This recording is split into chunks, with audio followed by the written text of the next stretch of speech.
Uma dúvida comum entre os crentes é por que os ímpios prosperam? Você olha para o lado e vê que pessoas que zombam de Deus, algumas vezes são ricas, são saudáveis, felizes. E por outro lado, os cristãos muitas vezes passam por privações, são acometidos por pobrezas, por doenças, são muitas vezes perseguidos e, em alguns casos, mortos. O salmista Asaf chegou a perguntar a Deus a razão por que estas coisas acontecem. No Salmo 73, ele disse ao Senhor que a sua fé estava sendo abalada porque ele não entendia bem a razão da prosperidade dos ímpios e, ao contrário, por outro lado, o porquê que ele, que era tão fiel a Deus e o servia de todo o coração, passava por restrições. Deus então o leva até o seu santuário e mostra a Asaf o fim da história. E Asaf então entende que Deus, apesar de permitir que os ímpios em algum momento tenham prosperidade, eles são o alvo do castigo de Deus. E haverá um tempo em que esse castigo será definitivo. Quando nosso Senhor Jesus Cristo voltar, todo aquele que tiver virado as costas para o Senhor e perseguido a igreja de Deus, receberá a devida punição do seu erro e da sua rejeição. Vários textos na Bíblia tratam disso. Mas eu gostaria de comentar com você acerca de Apocalipse capítulo 15. Na verdade, os capítulos 15 e 16 de Apocalipse são um bloco que apresenta aquilo que João chamou de os 7 flagelos contra os ímpios. São os 7 últimos castigos que Deus impõe sobre os ímpios. João, que é o escritor de Apocalipse, recebeu diretamente do Senhor esta revelação. E o capítulo 15 então diz que João olhou para o céu, que é o lugar da morada de Deus, e viu sair dali 7 anjos, trazendo nas suas mãos os 7 últimos flagelos. E com estes 7 últimos flagelos, Deus então completaria a sua ira, completaria o seu castigo contra os ímpios. João também diz no versículo 2 que algo maravilhoso acontecia. Ele viu os vencedores, o povo de Deus, os crentes, que ele chama de vencedores da besta, em pé, diante de Deus e de Jesus Cristo, o Cordeiro, tocando harpas e cantando o cântico de Moisés. O cântico que Moisés entoou quando o povo foi liberto da escravidão do Egito e do poder de Faraó. Portanto, aqui mostra que Deus, ao longo da história, vem também exercendo juízo e justiça contra os ímpios. Em muitos momentos, Deus manifestou a sua justiça, manifestou o seu poder contra todos aqueles que o rejeitaram e perseguiram a sua igreja. No cântico de Moisés, que ele refere aqui, há algumas instruções maravilhosas. Por exemplo, o cântico diz assim: grandes e admiráveis são as tuas obras, Senhor Deus Todo-Poderoso. Justos e verdadeiros são os teus caminhos, ó Rei das nações. Quem não temerá e não glorificará o teu nome, ó Senhor? Pois só tu és santa. Por isso todas as nações virão e adorarão diante de ti, porque os teus atos de justiça se fizeram manifestos. Observe que no Cântico de Moisés há diversas características, qualidades de Deus que são mencionadas e que os cristãos de todas as épocas precisam, de fato, colocar em seus corações e mentes e sempre se lembrar delas. Primeiro, as obras de Deus são sempre admiráveis. Não há nada que Deus faça que não seja admirável, porque tudo que Deus faz é bom. Deus é bom para com o seu povo. A bondade do Senhor, a misericórdia do Senhor prevalecem sempre. E não há obra de Deus que seja ruim, porque de Deus nada pode proceder que seja ruim, porque Deus é bom. As obras de Deus são admiráveis, são grandes. E elas são grandiosas exatamente porque elas são muito maiores do que as obras dos homens. Por mais que nações se levantem, ímpios se organizem, como por exemplo na Torre de Babel, em que os homens tentaram construir uma torre, porque na sua arrogância pensaram que poderiam alcançar o trono de Deus. Deus, o texto diz lá inclusive que Deus se abaixou, Deus se inclinou para ver o que se passava, numa demonstração clara de que Deus é muito maior do que qualquer intento, do que qualquer construção humana. O texto aqui também diz que Deus é justo e verdadeiro nos seus caminhos. Tudo aquilo que Deus planeja, tudo aquilo que Deus faz é reto, é justo. Deus é verdadeiro, Ele não mente nas suas intenções, Deus não tem segundas intenções, Deus não tem plano B, porque tudo que Ele faz é reto, justo, tudo é ajustado conforme o seu querer e a sua soberania. Também diz que Deus é o Rei das nações. Muito embora alguns questionem a presença de Deus no mundo, esse questionamento não faz nenhum sentido. Alguns filósofos e até mesmo teólogos tentaram estabelecer a ideia de que Deus criou o mundo e o abandonou e agora ele está apenas assentado, assistindo aquilo que se passa, esperando que o homem faça alguma coisa. Isso não condiz com o ensino das Escrituras. As Escrituras dizem que Deus reina, Deus está no seu trono e ele interfere diretamente em todas as coisas que acontecem aqui.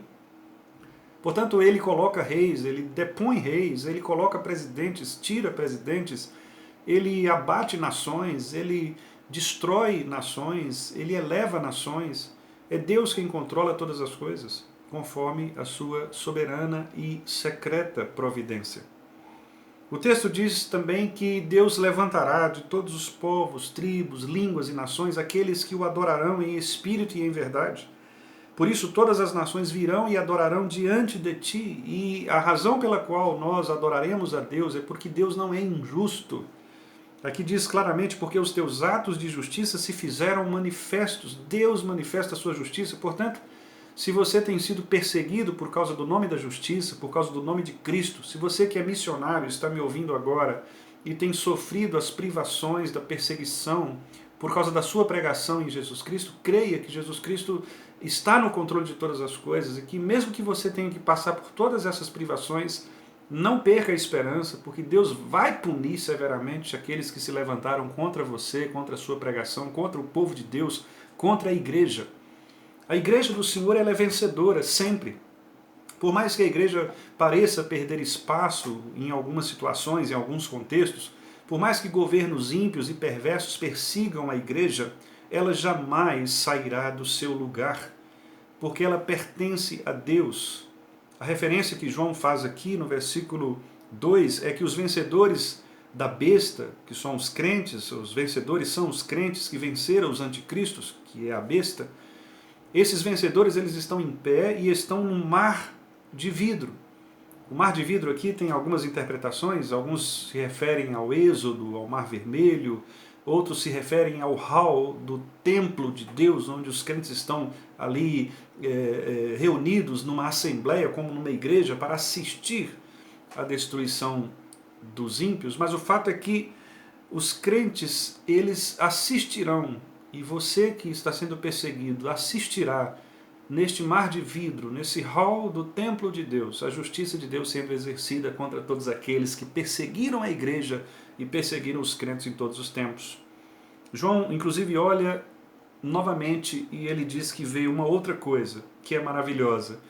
Ele vê que um dos 4 anciãos entrega aos 7 anjos as 7 taças de ouro que estão cheias da ira de Deus, cheias da cólera de Deus. Isso está no versículo 7. Essas taças são referências às orações dos santos. Os crentes, em todos os tempos, em todas as épocas, eles oram a Deus. E eles pedem a Deus que exerça a sua justiça. Eles clamam ao Senhor para que nunca, para que jamais a injustiça prevaleça. Portanto, essas taças estão cheias das nossas orações. Cheia das nossas orações, das orações que pedem que Deus preserve o seu povo, que Deus elimine aqueles que porventura são inimigos do seu povo, aqueles que se levantam para blasfemar contra ele, aqueles que porventura sejam fechados quanto à pregação do Evangelho e que, ao contrário disso, blasfemam contra Deus, desprezam o conhecimento de Deus. A gente vê tanta coisa por aí, não é? A gente vê pessoas que fazem questão de se declararem contra Deus. São verdadeiros anticristos. São aqueles que se colocam realmente na frente de batalha para destruir a pessoa de Jesus Cristo, como o próprio Satanás tentou. Mas é inútil. É inútil porque a Bíblia garante que a igreja jamais se renderá a esta perseguição. E haverá sempre um povo de Deus. Deus preservará o seu povo.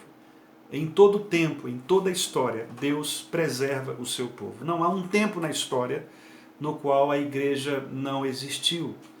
Houve tempos em que, às vezes, nós achávamos que a igreja estava ausente, mas nunca houve tempo que não houvesse a igreja de Deus em algum lugar, em alguma ocasião. A igreja de Deus jamais acabará, sempre restará. Se a árvore for cortada, o toco ficará, e desse toco brotará uma nova semente, uma nova folha brotará desta árvore, deste toco, e ali sairá ou sairão novas árvores. Então, João diz que as taças foram entregues, e no momento em que as taças foram entregues, o santuário de Deus se fechou.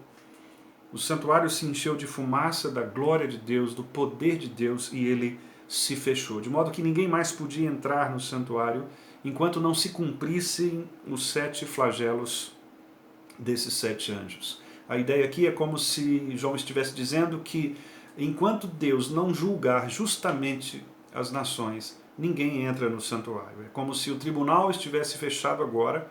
Enquanto estas causas não forem julgadas, nós não vamos trabalhar em nenhuma outra causa. O foco de Deus agora é exercer juízo e justiça contra todos aqueles que se levantaram contra ele e contra o seu povo. Portanto, o que este capítulo nos ensina? Este capítulo nos ensina que nós podemos ter total confiança na justiça de Deus. Deus não está cego, Deus não está surdo aos nossos clamores, ele não está cego àquilo que os ímpios fazem contra a igreja. Deus não está parado, Deus não está sentado no seu trono, distante, sem perceber que os inimigos da igreja se levantam todos os dias contra ela, sem perceber as teorias, as ideias, as propostas que são absolutamente anticristãs. Deus sabe exatamente quem são estas pessoas, onde e como elas militam. E Deus tem todas estas pessoas e todas estas ações guardadas para o juízo.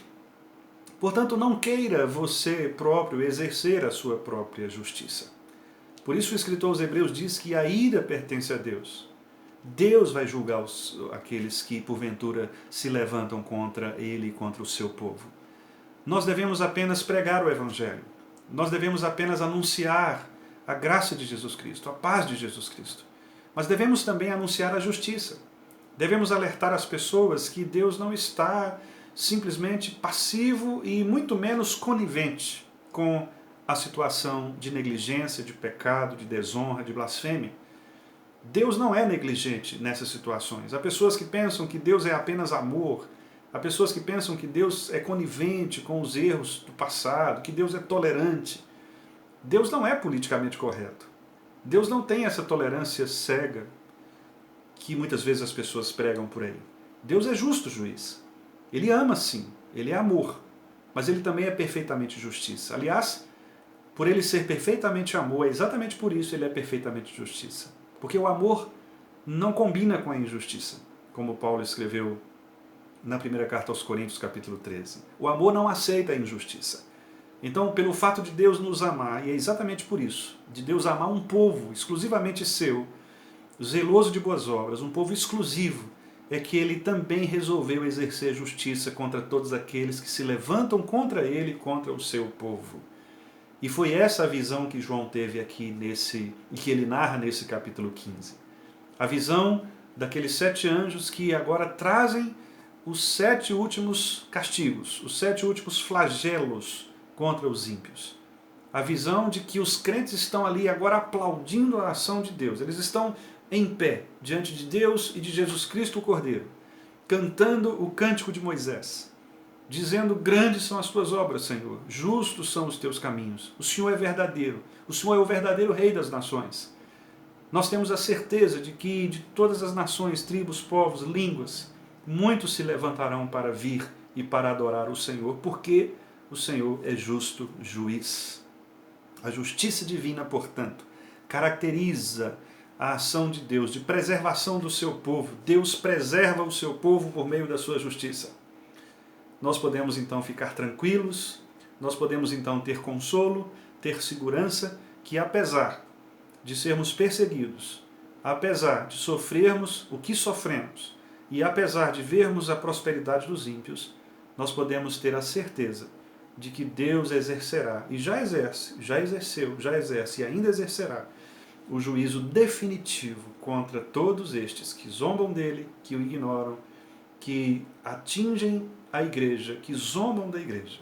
Se você tem ouvido todos os dias pessoas zombarem do seu cristianismo, se você tem ouvido todos os dias pessoas falarem mal de você, porque você é um cristão, não se importe com isso. Erga sua cabeça. Continue pregando o Evangelho. Ore por essa pessoa. Peça que Deus converta o seu coração. Peça que Deus mude a perspectiva dessa pessoa. Mas você pode alertá-la também, dizendo a ela que se ela não mudar a sua perspectiva, ela será alvo desses castigos de Deus, desses flagelos de Deus, contra todos aqueles que se rebelam contra Ele. Confiança, acima de tudo. Confiança na justiça do nosso Deus. A justiça do nosso Deus sempre vem na hora certa. Os ímpios aparentemente estão bem, mas, como disse o escritor bíblico, o caminho deles é um caminho de morte. Quanto aos cristãos genuínos, verdadeiros filhos do Senhor, estes podem ficar tranquilos, seguros no poder de Deus. Que Ele nos abençoe.